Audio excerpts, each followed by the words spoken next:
Then this next one, I want to see this racist one because I'd like to do some input on this one. Same person. Would you ever date someone who's seen the show / a big girl?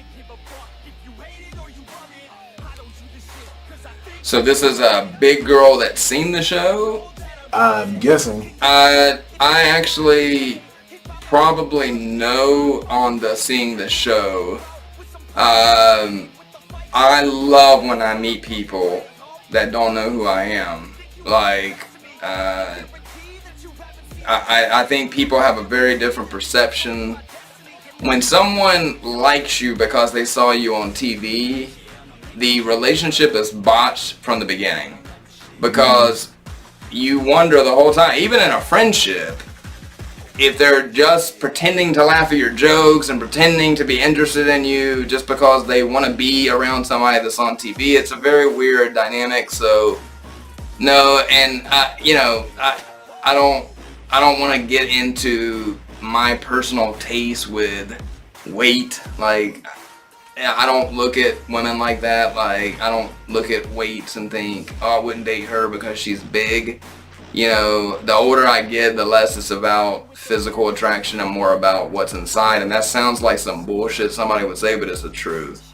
You know, looks fade, and you just want to be with somebody that you can laugh with, be friends with, hang out with, have a good time together. And, you know, because in 10 or 20 years, I mean, as a man, you're lucky if your penis is still working. You know what I mean? Like Veronica's mom is funny. She talks about that all the time. She still looks great for her age, but she's dating or she was, and you know, it's like 2 out of 3 out of 5 guys she was dating, like their dicks didn't work, and you know, she's like super open. So she would always tell me, Veronica, and I started like panicking, like, damn, these dudes are on like 55, 56, 58. And they can't even get it up anymore. So if you're basing your whole relationship around sex and physical attraction, the fuck are you gonna do when that happens? I mean, maybe Viagra works, I don't know. So I don't know. I mean, to me, that's just not something I think about. What are your thoughts on Tom? I like Tom. I hang out with Tom whenever he's in town. He's a funny guy. We get along very well. Again, I don't want to say Tom got a bad edit, but I'm always the first person that says, like, I don't want to blame editing on anything. Like, people use that as a cop-out. I love Darcy to death. I like Tom. I hate they didn't work out, but, you know, I'm not going to dislike Tom just because I love Darcy. You know, Tom, he's a funny guy. He's a very good networking type of guy, very good at business, very smart with things, and he's somebody that I enjoy talking to. We talk on the phone a few times a month. So I really like him. I mean, he's a different type of guy, and that's usually the kind of people I like, is, you know, different breeds. What is it that you like best about being on 90 Day Fiance? My daughter, that she got bumped up a few points on the cool scale in school because, you know, her mom and dad now both are on TV, and to see her friends come over and think it's cool, and you know, Chloe's gotten to be on a couple of the shows for a few small segments, and to me that's the best part. And she helped you guys set up for like Pillow Talk too. Yeah, when the quarantine first started, you know, school was out and they weren't sending crews, so Chloe helped a lot with the production of Pillow Talk, believe it or not, you know, just helping me and Veronica get things, and you know, she really impressed me. So you know, she's a great kid. I'm very, very proud of her. What's your jewel flavor? Menthol. People, I'm gonna say this for the record. I don't vape for the cool factor. I was a real smoker for 20 years. Actually, when we were filming in Colombia, I was still smoking cigarettes. When I got back from Colombia, I started thinking about, shit, I'm about to be on this big TV show. I'm getting older. I know that menthol cigarettes are very bad for your skin. And I was like, I mean, the health reason too. I don't really want to die. So I started looking into alternatives. And also, you know, everybody has made it like the society looks down on you if you smoke now. Like, you know, you can't smoke in restaurants anymore, and like even if you're smoking outside in public, like there's certain parts of the sidewalk that, you know, people will yell at you for. So I started vaping, and I haven't smoked in a year. And there, as you know, I mean, I was a dedicated smoker, so I mean, it was hard for me. Now, given some people opt for the gum, the patch, whatever it is, but I get so many people like bashing me for the vape, and it's a tool I use to try to better myself. And I think people think that it's like this douchebag starter kit, you know, you get a jewel and you're cool. And for me, it's nothing about that. It's just simply a way to deliver the nicotine to my body, and that's it. Do you go to church in Charlotte? No, I have been to church. My father actually teaches Sunday school, not in Charlotte, but in South Carolina. As a child, I went to church. I have been to church in the past few years for, you know, Mass or Easter service, you know, things like that, but I'm not an every week churchgoer, no. I don't blame you. Yeah, I try not to talk about religion and politics, because that's the two things that no matter what I say, because I'm on TV, somebody will get offended. So I run from those subjects. Like if anybody asks me about any of those, I'm just like, nah, no. Next question. Yeah, next question. Plead the fifth. I plead the fifth. I plead the fifth. 5, 1, 2, 3, 4, 5. How many times have you been asked if you're seeing anyone so far? Well, shit, judging by the questions I'm reading from, I've seen it at least 15 times. Well, I mean, I tell people, you know, like during the height of B90 while the season was on the air, I would wake up to about 200 to 250 messages a day between Instagram and Facebook, and the show was 80% demographics women.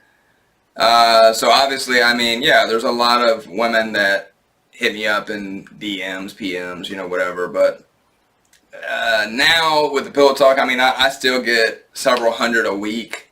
Not all of them obviously are women like asking me out, but I mean, you know, I get asked it a lot, but you know, but I'm just not one of those guys. Like to this day, I have not had sex with anybody because of being Tim from 90 Day Fiance. You know, I've not used the TV show to help me get laid, to help me get a date, like, none of that. I've not gotten any of the benefits of what people think being on a TV show would bring you, you know, so it doesn't do anything for me. Which under eye patch, pad chemical-free product would you recommend? Collagen. I mean, I use a collagen iPad. Did they say the word collagen on that? No. Oh, okay, yeah. I use collagen ones. The brands depend. Like right now I'm working with a company, and we're not 100% ready to talk about that yet, but anything with collagen. I mean, to be honest with you, I use them more when I'm gonna film, because obviously you want to look good on TV, but for my weekly routine, I'll wear them once or twice a week. I forget, and I'm busy, so I mean, by the time I lay down, I'm just exhausted, and usually even thinking about having to get up to go grab something like that, it's just like, fuck it. Which couple is your favorite? Well, I mean, there's so many couples now because there's 40,000 90-day shows in the 90-day universe now. I don't know. I mean, Angela and Michael are very entertaining. I like Angela.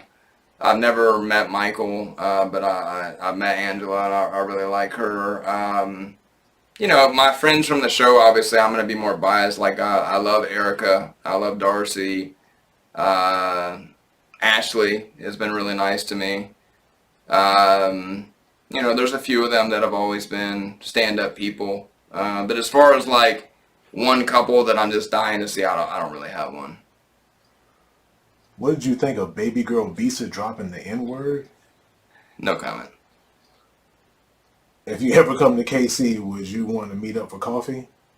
I don't drink coffee, so probably not.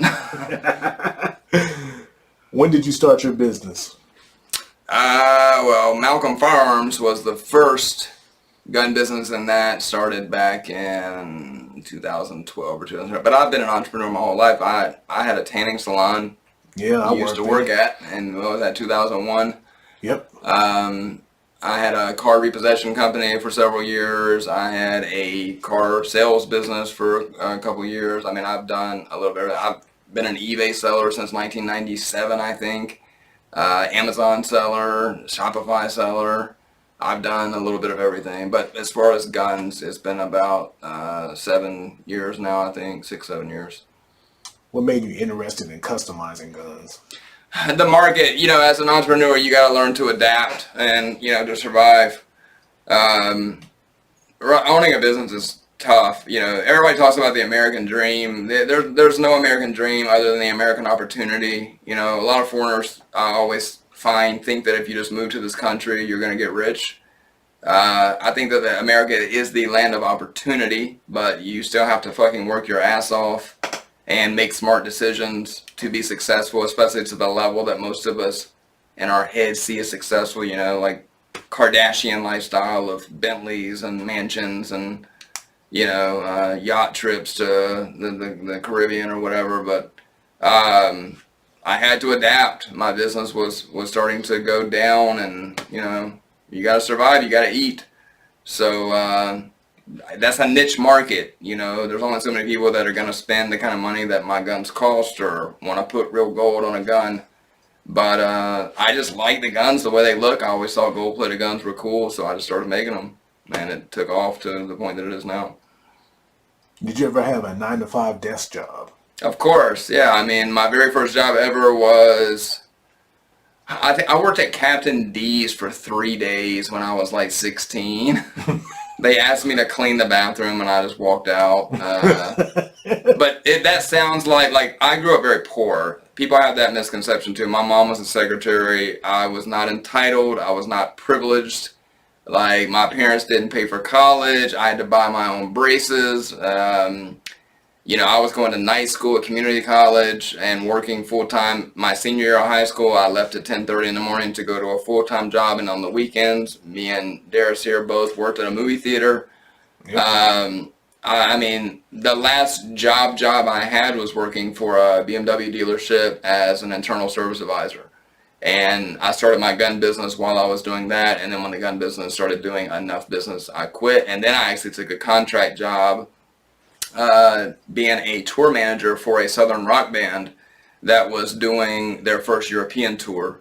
And I went on the road with them for 6 months, and then came back, and about a year later is when I started doing the 90-day Fiance thing. So I was doing the gun business, and really I took that job because I wanted to go to Europe. And I wanted I'm a musician, so they had a song on the TV show Sons of Anarchy, and they were getting a lot of traction, and they launched this tour, and I was like, oh, how cool would that be to get on a tour bus and go to Europe with this band. And we were on a tour bus that was once owned by Johnny Cash, and Cher had owned it. So I mean, it was like my first taste of the real entertainment business, and I was all about it. It was very cool to me. I had a great time, and we went to Europe in November, so it was cold, and I'm miserable when it's cold. But we filmed a documentary while we were there, and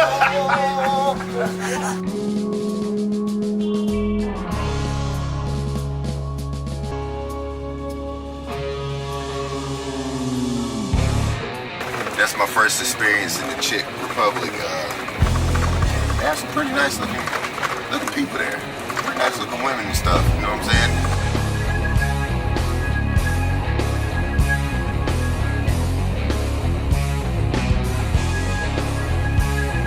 I got up at 7 this morning and rode up front with him for 2 hours. Well, Tom, that list you sent me and Zane of the radio station contacts and all that stuff like a few months ago, I contacted everybody on that list, and half of those places were like death metal type stuff. Like, they weren't interested in Southern rock at all. Well, you'd be surprised what they consider metal over there. One of the shows that we're supposed to be playing as soon as we get to Amsterdam has been canceled, which is obviously great to find that out, you know, a couple hours before you're about to fly out. But so we're trying to get that worked out. You know, it's hard when you're going over the first time because not everybody's familiar with who you are, and they're trying to pre-sell tickets, and you know, it costs so many hundreds of dollars just to get the equipment to the club and all those things. So not exactly the news we were looking for to start the trip off, but maybe we can salvage it, you know. Benz is good. Yeah, this one's working fairly well. That was cool. It was a really good time, but then, you know, the gun business really started getting busy, and I just didn't have time to do other stuff. What movie could you watch over and over again and still love? I've seen, like, Rambo 2, Aliens, like mentioned earlier. I've seen those movies hundreds of times. True Romance. True Romance, Heat, Casino, Goodfellas. Oh my God, there's so many that I've just watched. Like, I was obsessed with Lord of the Rings for a while and watched those movies like non-stop. Back to the Future movies, I got obsessed with for a while. I watched The Wonder Years, Saved by the Bell, Roseanne, the like original Roseanne, King of Queens. Oh my God, like still to this day watch King of Queens. Sometimes every night, like when I'm going to sleep. Right now, lately, they just added a Wonder Years channel to the app I use, so I've been watching a lot of the Wonder Years. But the old MacGyver, you know, Quantum Leap, the A-Team, like, you know, there's a lot of TV shows that I'll still watch from when I was a kid. But newer movies, not so much. There's not been a newer movie in the last. There's been like Interstellar. I think was a really good movie, and I've watched that a few times. I mean, I've seen some good movies, but there hasn't been a movie since the 90s that I just feel like you can just watch it over and over. Like Scary Movie or Scary Movie 2 or Spaceballs, or, you know, there's some of those movies that you can just watch over and over and over. Superbad. Yeah. Like, even Castaway, I remember I went through a phase. It's funny, I was on a Castaway, like, phase where when you and I were working third shift, every day when I got home, I'd turn on Castaway because, like, the sound of the ocean, I think, would help me go to sleep. And my brother Shane, he at the same time was watching, I think, Master and Commander, which is like one of the most boring. Yeah, have you ever seen that all the way through? Oh my God, like I can't make it all the way through, but he was like watching that movie every day. And then I remember he went to Fight Club and was watching that movie like every day. So yeah, I definitely get on a kick sometimes, but now I'm so busy. I used to have a lot more time. I remember I used to watch Rocky a lot, Rocky 2. That one, because I had it on VHS. Predator I had on VHS. Die Hard 1 I had on VHS. You know, so there's a lot of different ones, but